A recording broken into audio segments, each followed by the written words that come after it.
تو پھر اس سب پہ جب کوئی سنوائی نہیں ہوئی، لوگوں نے بل پورے آزاد کشمیر میں بل جمع کرانے کا بائیکاٹ کیا. 1 سال سے زیادہ عرصہ تک لوگوں نے بل تقریباً جمع نہیں کروائے. اس کے بعد لوگوں نے پھر مطالبات کی منظوری کے لیے مظفر آباد کی طرف لانگ مارچ کیا. گزشتہ سال پورے آزاد کشمیر سے، میرپور سے لے کے بھمبر سے لے کے جو ہے نا کیل تک ہزاروں لوگ آئے، اور بلکہ مظفر آباد پہنچتے وہ تعداد لاکھوں میں پہنچ چکی تھی. اس میں پولیس کے ساتھ جھڑپیں بھی ہوئی، پولیس اہلکار بھی اس میں آپ کو پتہ ہے کہ شہید ہوئے، لیکن لوگ مظفر آباد پہنچے. جب مظفر آباد پہنچے، یہاں پہ جھڑپ ہوئی، رینجرز وہاں پہ موجود تھی، رینجرز کے ساتھ سیکورٹی فورسز آزاد کشمیر کی موجود تھی، فائرنگ ہوئی، 4 جو مظاہرین تھے وہ شہید ہوئے. اس کے بعد آزاد کشمیر جو پاکستان کی حکومت ہے، ریاست کو انٹروین کرنا پڑا، وزیر اعظم کو انٹروین کرنا پڑا، اور فوری طور پر آزاد کشمیر کے لیے ایک خصوصی پیکج کا اعلان کیا گیا. تقریباً 20 ارب کے قریب وہ پیکج تھا، اور اس پیکج کے اندر کیا کہ اس میں آزاد کشمیر کے لیے بجلی کی قیمت جو 3 روپے سے 7 روپے فی یونٹ تک مختص کر دی گئی. 100 تک شاید 3 روپے تھی، اس کے 200 تک 5 روپے یونٹ، اور پھر 7 روپے. پاکستان میں بھی لوگوں نے کہا کہ پھر ہم بھی یہ تحریک شروع کریں گے کہ ہمیں اتنی مہنگی 45 روپے اور 65 روپے یونٹ کیوں دی جا رہی ہے. لیکن آزاد کشمیر کے لوگوں کا یہ مطالبہ مان لیا گیا. اس کے ساتھ سبسڈی بھی جو آٹے میں بحال کر دی گئی، اور لوگوں نے اس کے بعد جو نوٹیفیکیشن جاری ہوا، تمام نے اس پہ جو جوائنٹ ایکشن عوامی کمیٹی تھی اس میں امین کیا، اور پھر انہوں نے اظہار شکر ریلی کی. لیکن اس کے بعد آزاد کشمیر گورنمنٹ کی جانب سے لیت و لال سے کام لیا جاتا رہا. نوٹیفیکیشن کے بغیر چیزیں سامنے آئی، بلوں میں کئی دفعہ اضافہ کر کے بھیجا گیا، اور پھر جو پرانے سابقہ بل تھے وہ بھی معاف نہیں کیے گئے. اور جو آزاد جوائنٹ ایکشن کمیٹی نے کہا کہ جو چیزیں ہمارے ساتھ طے ہوئی، جو اس جو نوٹیفیکیشن ہے اس کے اندر موجود ہے، حکومت ان سے مسلسل انحراف کر رہی ہے. وہ بار بار حکومت کو متنبع کرتے رہے، لیکن حکومت باز نہ آئی. پھر کیا ہوا کہ یہ جو پہلے 2 مطالبے منظور ہونے کے بعد یہ جوائنٹ ایکشن عوامی کمیٹی گلی گلی محلے گاؤں تک پھیل گئی. اس کی ذیلی تنظیمیں وہاں پہ لوگوں نے بنائی. اس میں تمام جو نیشنلسٹ ایلیمنٹ ضرور ہے، جو وہ لوگ ضرور ہیں، لیکن تمام سیاسی جماعتوں کے لوگ اس میں موجود ہیں. آزاد کشمیر کے عام عوام کی یہ تحریک بن گئی. پیپلز پارٹی، نون لیگ، یا جموں کشمیر پیپلز پارٹی، یا مسلم کانفرنس، یا جماعت اسلامی، ان کی قیادت اس تحریک کا حصہ نہیں ہے، لیکن ان کے لوگ ضرور موجود ہیں، کیونکہ لوگ آٹا کھاتے ہیں، لوگ بجلی جلاتے ہیں، لوگ کہتے ہیں یہ ہمارے مطالبات ہیں، سستی بجلی ہمیں چاہیے، آٹا سستا ہمیں چاہیے. اس لیے لوگ لاکھوں کی تعداد میں اس اجتماعات میں شریک ہوتے ہیں.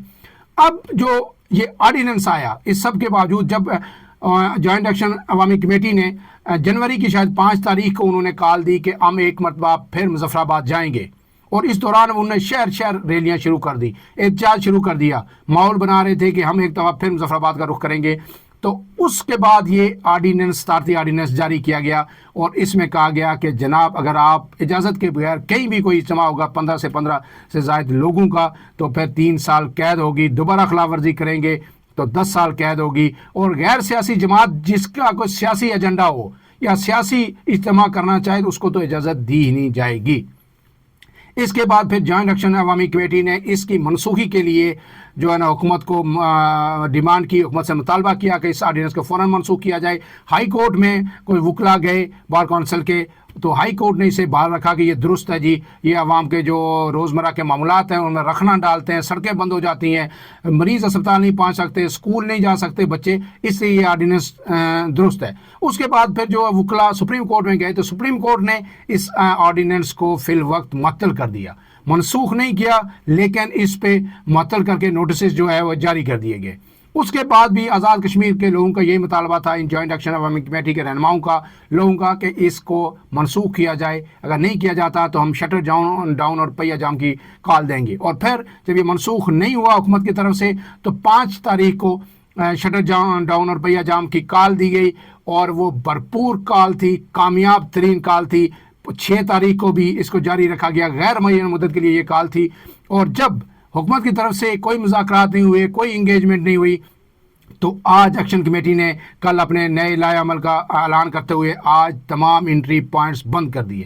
اس وقت تمام پاکستان کو ملانے والے راستوں پر ان مظاہرین کا قبضہ ہے، اور سیکورٹی فورسز ہوں یا ادارے ہوں کہیں نظر نہیں آ رہے. لوگوں کو مسائل ضرور ہیں، لیکن آزاد کشمیر کے لوگ زبان بندی پہ کوئی کمپرومائز نہیں کر سکتے. جو لوگ آزاد کشمیر کے مزاج سے واقف ہیں، اس خطے کے جغرافیے سے واقف ہیں، اس کی سیاسی صورتحال سے اور سیاسی شعور کی جو بلندیاں ہیں ان سے واقف ہیں. انہیں پتہ ہے کہ آزاد کشمیر کے لوگ کسی بھی جبر کو، کسی بھی ناانصافی کو، کسی بھی ظلم کو کبھی ماننے کے لیے تیار نہیں ہوئے. یہ وہی لوگ ہیں جنہوں نے اپنی مدد آپ کے تحت ڈوگرا فوج کو یہاں سے بھگایا تھا اور آزادی حاصل کی تھی. اب سوال یہ پیدا ہوتا ہے کہ جب اتنی بڑی انارکی ہے تو آزاد کشمیر حکومت کس مرض کی دوا ہے، وہ کہاں پہ ہے؟ جو یہ 53 کا ایوان ہے جس میں 30 سے 40 کے قریب اب اس میں وزراء ہیں، وہ کدھر ہیں؟ تو سوال یہ ہے کہ جناب آزاد کشمیر میں اس کا جو جواب یہ ہے کہ آزاد کشمیر میں حکومت نام کی چیز ہی نہیں ہے. اس کی وجہ کیا ہے کہ ایک ایسا شخص وزیر اعظم وہاں پہ ہے جس کا کسی سیاسی جماعت سے کوئی تعلق نہیں، اس کے پیچھے کوئی سیاسی جماعت کھڑی نہیں. جب سیاسی جماعت کھڑی نہیں تو عوامی تائید بھی کھڑی نہیں ہوتی. اگر فرض کیا یہ ایک سائڈ پہ آپ مان لیں کہ آپ کہیں کہ یہ لوگ درست نہیں ہیں، جو جوائنٹ ایکشن عوامی کمیٹی ہے ان کے ساتھ لوگ نہیں ہیں، تو دوسری طرف اگر کوئی پولیٹیکل جماعت ہوتی، نون لیگ کی حکومت ہوتی آزاد کشمیر میں یا پیپلز پارٹی کی حکومت ہوتی، تو ایک بڑی تعداد عوام کی اپنی جماعت کی پالیسی کو آن کرتے ہوئے اس کے پیچھے کھڑی ہوتی. لیکن اس وقت کیونکہ جو حکومت یہ بنائی گئی، یہ جوڑ جٹے کی حکومت بنائی گئی، زبردستی کی حکومت بنائی گئی، جبر کی حکومت بنائی گئی. سردار تنویر الیاس صاحب جو وزیر اعظم تھے، جو پی ٹی آئی کے وزیر اعظم تھے، پی ٹی آئی کو اکثریت اس وقت دلائی گئی تھی یا پی ٹی آئی نے حاصل کی تھی آزاد کشمیر میں، ان کو ہٹا کے انوار الحق جو ان کے سپیکر تھے، یہ پھر منرف کا ایک ٹولہ بنایا گیا اور سپیکر ہوتے ہوئے انہیں الیکشن لڑا اور وزیر اعظم بن گئے. آج ان کے ساتھ 10 سے 12 لوگ وہ منرف ہیں جو پی ٹی آئی سے منرف ہو کے گئے تھے، اور باقی نون لیگ، پیپلز پارٹی، یہ سب اس میں حکومت میں شامل ہیں. لہٰذا اب کوئی یہ حکومت جو ہے اس پوزیشن میں نہیں ہے کہ بات کرے. آزاد کشمیر کے وزیر اعظم پہ الزام ہی یہی ہے کہ یہ جو کچھ کر رہے ہیں، یہ تمام پولیٹیکل فورسز کو آزاد کشمیر کے رہنماؤں کو بائی پاس کر کے جو انہیں اسلام آباد سے ہدایات ملتی ہیں یا راولپنڈی سے ہدایات ملتی ہیں اس کی بنیاد پر کر رہے ہیں. تو پھر ایسی متنازع قانون سازی سوال یہ بھی پیدا ہوتا ہے کہ کیوں کی جا رہی ہے؟ آزاد کشمیر کے ماحول کو کیا اسلام آباد سے خراب کیا جا رہا ہے، راولپنڈی سے خراب کیا جا رہا ہے، یا وزیر اعظم انوار الحق مظفر آباد سے بیٹھ کے خراب کر رہے ہیں؟ اس میں کئی الزامات جو جوائنٹ ایکشن عوامی کمیٹی پہ لگ رہے ہیں. یہ کہا جا رہا ہے کہ یہ جی انڈین سپانسرڈ ایجنڈا ہے. جب پہلی مارچ ہوئی مظفر آباد، اس وقت بھی ہمارے تمام جو سیاستدان تھے، جو حکومت کے اندر تھے، جو MNAs تھے، منسٹر تھے، انہوں نے یہاں پہ آ کے ایک ہی رپورٹ دی، چاہے وہ اپارا میں ہو یا پنڈی میں ہو یا جو ہے پارلیمنٹ میں وزیر اعظم ہاؤس میں ہو یا وزیر اعظم کے دفتر میں ہو. ایک ہی بات کہ یہ کہ چند لوگ ہیں، یہ تو الیکشن میں کبھی 1000-1500 سے زیادہ انہوں نے ووٹ نہیں لیے، یہ نیشنلسٹ ہیں، یہ باہر سے پیسے لیتے ہیں، فارن فنڈنگ ہوتے ہیں، ان کے ساتھ کوئی نہیں ہے، ان کے ساتھ کوئی نہیں نکلے گا. مس گائیڈ کیا گیا. اور پھر جب یہ مظفر آباد لاکھوں لوگ پہنچے، اس وقت پاکستان کی حکومت کو انٹروین کرنا پڑا. اور آپ کو پتہ ہے کہ پھر اس کے بعد پیکیج کا بھی اعلان ہوا، اور یہ جب حالات ان سے نے دیکھا کہ آزاد کشمیر حکومت کے بس کی بات نہیں ہے، تو پھر پاکستان نے، وفاقی حکومت نے مداخلت کی اور معاملات کو سلجھایا. اب ایک بار پھر مس گائیڈ کیا جا رہا ہے، سراسر اپنے اقتدار کو طوالت دینے کے لیے پاکستان کے اداروں کو مس گائیڈ کیا جا رہا ہے. یہ معاملات بات چیت سے سلجھ سکتے ہیں. یہ لوگ پہلے بھی آزاد کشمیر میں موجود تھے، یہ آج راتوں رات پیدا نہیں ہوئے. یہ جب سردار قیوم صاحب تھے، جب سردار ابراہیم صاحب تھے، سکندر حیات صاحب تھے، سردار خالد ابراہیم صاحب تھے، اور ممتاز حسین راٹھوڑ صاحب سیاست کرتے تھے، یہ لوگ تب بھی وہاں پہ موجود تھے، یہ تب بھی احتجاج کرتے تھے. لیکن اس حد تک انارکی نہیں تھی، اس حد تک ان کو پذیرائی نہیں ملی. اب پذیرائی دی گئی ہے یا ملی ہے، اس پر سوالات اٹھ رہے ہیں. بعض لوگوں کا یہ خیال ہے، بعض حلقوں کا یہ خیال ہے کہ جان بوجھ کر آزاد کشمیر کے اندر یہ انارکی پھیلائی جا رہی ہے، اور اس کا مقصد یہ ہے کہ اس انارکی کو بنیاد بنا کے، اسے جواز بنا کے، جو آزاد کشمیر کا جو سیاسی جو سٹیٹس ہے یا جو ہمارا شخص ہے ایک الگ، اس کو کمپرومائز کیا جائے. لیکن یہ سب باتیں ہیں، یہ الزامات ہیں. یہ اگر یہ الزام ہے تو دوسری طرف سے یہ بھی الزام ہے کہ جناب جو فارن سپانسر ایجنڈا ہے، لیکن ثبوت دونوں طرف سے ہونے چاہیے. اب جو یہ سارا کچھ ہو رہا ہے، پاکستان میڈیا میں اس کا مکمل بلیک آؤٹ ہے، اور جو ٹکر چل رہے ہیں وہ بھی مسائل کا باعث بن رہے ہیں کہ یہ جی تحریک ناکام ہو گئی ہے، اور اس میں نہ شٹر ڈاؤن ہوا نہ پہیا جام ہوا. ایسے میں پھر لوگ ہم سے فون کر کے پوچھتے ہیں کہ جناب یہ کیا ہو رہا ہے، یہ آزاد کشمیر میں کیا ہو رہا ہے. جس کو نہیں پتا تھا اس کو بھی بتایا گیا. اور جب آپ مین سٹریم میڈیا پہ بلیک آؤٹ کریں گے تو اس کا پھر نقصان کیا ہوتا ہے کہ لوگوں کو سوشل میڈیا کا سہارا لیتے ہیں. سوشل میڈیا پہ پھر جہاں 70% اگر درست خبریں تو 30% فیک خبریں بھی چلتی ہیں. پھر ایسی فوٹیجز بھی آپ کو پتہ ہے کہ آ جاتی ہیں جو کئی سال پرانی ہوتی ہیں اور کسی اور ملک کی ہوتی ہیں اس کو بھی پروٹیسٹ بنا کے پیش کیا جاتا ہے. یہ ہر احتجاج میں ہوتا ہے, چاہے پی ٹی آئی کا احتجاج ہو کسی کی احتجاج میں ہو, کیونکہ سوشل میڈیا ہے یہ ایک بے لگام قسم کا میڈیا ہے. اس میں جو خبروں تک آپ کو رسائی بھی ہے, آپ کو خبر بھی ملتی ہے, لیکن اس پہ رولز اینڈ ریگولیشن یا فیس بک یہ جو ہے اس پہ ابھی تک اس طرح کے نہیں ہے کہ جس پر عمل درآمد ہو سکے.